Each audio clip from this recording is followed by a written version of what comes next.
खरातने अशी भोंदूगिरी केली किंवा बहानामती केली. मुख्यमंत्र्यांच्या फोटोला फुल्या मारल्या असं समजलं.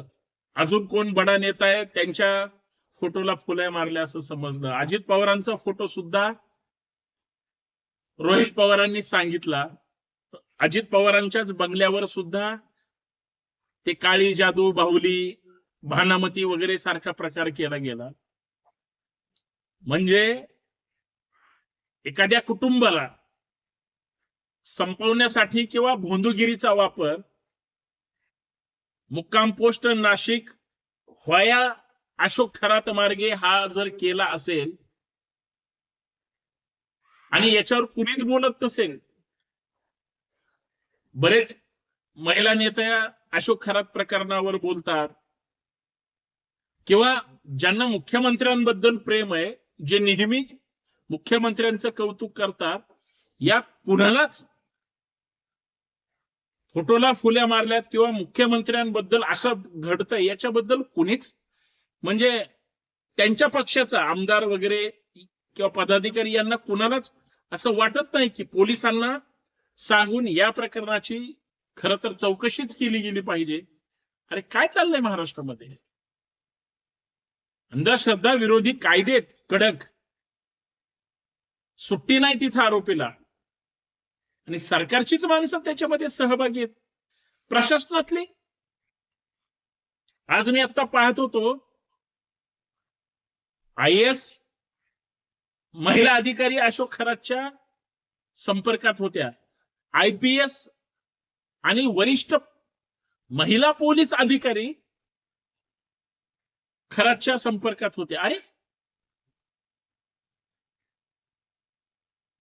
भाजपवाले 2014च्या अगोदर सत्तेत येण्याच्या अगोदर, हा फक्त मी रेफरन्स साठी मुद्दा घेतोय, कुठं नेऊन ठेवलाय महाराष्ट्र माझा अशा टॅगलाईन वापरून त्यांनी पूर्वीचं जे काँग्रेस राष्ट्रवादीचं सरकार होतं त्याला टार्गेट पर त्यांनी कॅम्पेन केलं होतं.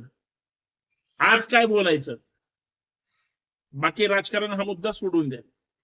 आज कुठे नेऊन ठेवलाय महाराष्ट्र हा प्रश्न कसा विचारायचा?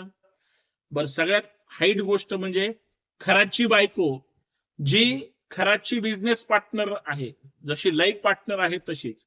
कारण खरातचे जेवढे काळे धंदे बायका पोरांच्या नावावर प्रॉपर्टी करून ठेवल्यात, हजारो कोटीचे मालक आहेत, नादच करायचं नाही. कोर्टवर तो टेबलवर कार्यक्रम दाखवले हो त्यांनी. एक कुठलंही एक कुटुंब घ्या अख्ख्या महाराष्ट्रातलं, मी देशातलं म्हणत नाही, आणि त्या कुटुंबातल्या नवऱ्याला जर एखाद्या बाईचा फोन एकदा आला, दुसऱ्यांदा आला, तिसऱ्यांदा, आणि त्याचं लग्न जर झालं असेल तर काय अवस्था असते पुरुषाची त्या? कल्पना करा. बायको सारखा प्रश्न विचारते, कोण आहे ही बाई, का तुम्हाला सारखा फोन करते? आयला हे डगर खरात 100, 150, 250 महिलांचे व्हिडिओज आहेत म्हणतात. मी काय बघितले नाही किंवा किती घाणेरड्या पद्धतीने आहे हे उभ्या महाराष्ट्राला माहित झालंय.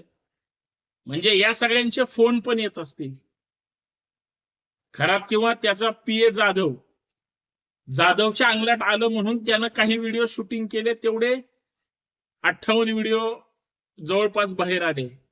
पोलिसांकडे किती हस्तगत झालेत, पेन ड्राईव्ह कचाकच भरलेले आहेत खरातचे.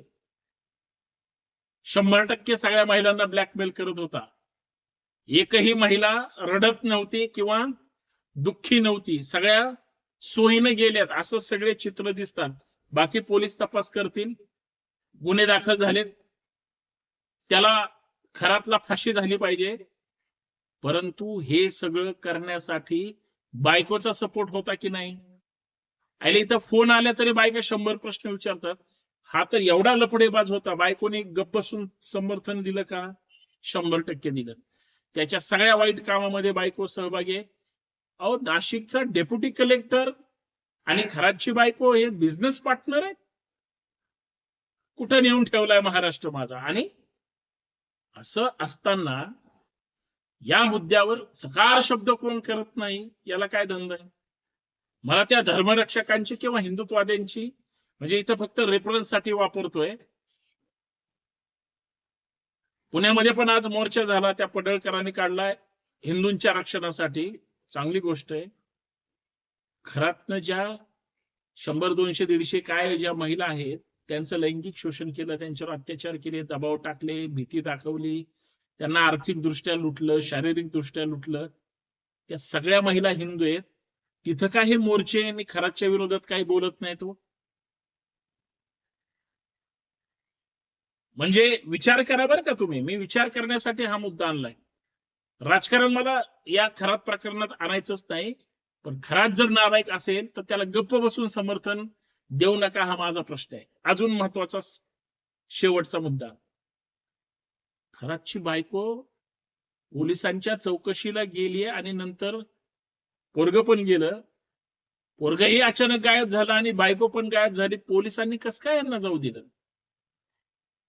पाली चाकणकर जर त्यांच्या ट्रस्टच्या सदस्य आहेत, सगळे आमदार, नेते, मंत्री, मुख्यमंत्री, उपमुख्यमंत्र्यांपर्यंत सगळे खरातच्या पायावर नेऊन ठेवले याच सत्ताधाऱ्यांमधल्या ज्या कोणी लोकांनी.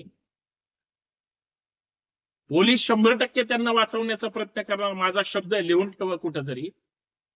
तरी सुद्धा एसआयटीने योग्य तपास केला असं आपण गृहीत धरू. मग 6 आरोपी का केलं जात नाही? कारण एवढा मोठा प्रतिविठ्ठल आणि त्याची रुक्माई ज्या पद्धतीनं पैसे उपसत होते सगळ्यांकडून, प्रत्येक सर्वसामान्य माणसाच्या खिशावर दरोडा टाकत होते, धर्माचे राजकारण करणारे खराच्या जागेवर खान असता तर काय केलं असतं? आणि एसआयटीला आता सगळं मिळतंय, मग चाकणकरांना 6 आरोपी का करत नाही, किंवा इतर मंत्र्यांना किंवा माजी मंत्र्यांना वगैरे? हा माझा दुसरा प्रश्न आहे. समजून घ्या हा मुद्दा. कुणाच्या व्यक्तिगत आपल्याला वाईट बोलायची काहीच गरज नाही. कायदेशीर बाजू सांगते, मी कायद्याचा विद्यार्थी, आणि जेवढ्या तक्रारी असतील त्याच्यावरच गुन्हे दाखल होतील. जेवढं मीडिया ट्रायल चालतं त्याच्यावर गुन्हे दाखल होणार का? उत्तरे पुराव्या अभावी नाही. पुरावे असतील तर. आज हे मोकाट सोडलेत, हे पुरावे नष्ट करणार नाहीत. मग इतकं जर प्रकरण कमी, आणि त्या खरातचं शिक्षण किती हो? साला 10वी नापास, कोंबड्या चोर, महिलांशी लहानपणापासून असलेले गोंधळ घालणार आणि असलेच धंदे आयुष्यभर करणारा. अत्यंत वाईट आहे आणि याला सगळे बळी पडला. शिकलेली लोक जर याचे गुरु भक्त असतील आणि याच्या चरणी लीन असतील, गांभीर्यानं विचार करणं गरजेचं आहे आणि त्याला कठोरातलं कठोर शासन झालंच पाहिजे. पण त्याच्यासोबत जेवढे कुणी होते, बायका सहित इतर महिला किंवा पुरुष मंडळी किंवा ते कुणीही लोकप्रतिनिधी, कायदा सगळ्यांना सारखा आहे, सगळ्यांवर कठोर शासन झालं पाहिजे. फक्त सरकारमधले लोक असल्यामुळं, सत्ताधारी पक्षाची लोक काही अंशी असल्यामुळं या सगळ्यांना वाचवलं जाईल अशी शंका आहे. तुम्हाला काय वाटतंय? मला तर या बाबतीमध्ये शंकाच वाटते. कारण अटक झाली, हळूहळू सगळं प्रकरण बाजूला पडेल, नंतर लोक विसरतील आणि बरोबर सगळे नेते बाजूला सुटतील. वरून हे म्हणायला मोकळे, सोबत फोटो असला म्हणून काय झालं? असं नसतं. ज्यावेळेस तुम्ही संशयास्पद सगळ्या गोष्टी केल्या, तुमचं सगळं लोकांना बाहेर आल्याशिवाय लोकही शांत बसत नाहीत. लक्षात ठेवा. इथं फार मोठा आर्थिक आणि इतर घोटाळा झालेला आहे, तो बाहेर आला पाहिजे आणि आरोपींना शासन झालं पाहिजे, एवढंच. धन्यवाद. जय शिवराय. बंडखोर नेता हे युट्यूब चॅनल सबस्क्राईब करा, जास्तीत जास्त शेअर करा. वेळ पडली तर बेल आयकॉन प्रेस करा, नोटिफिकेशन ऑल ठेवा आणि इतरही प्रत्येक व्हिडिओ पाहत चला.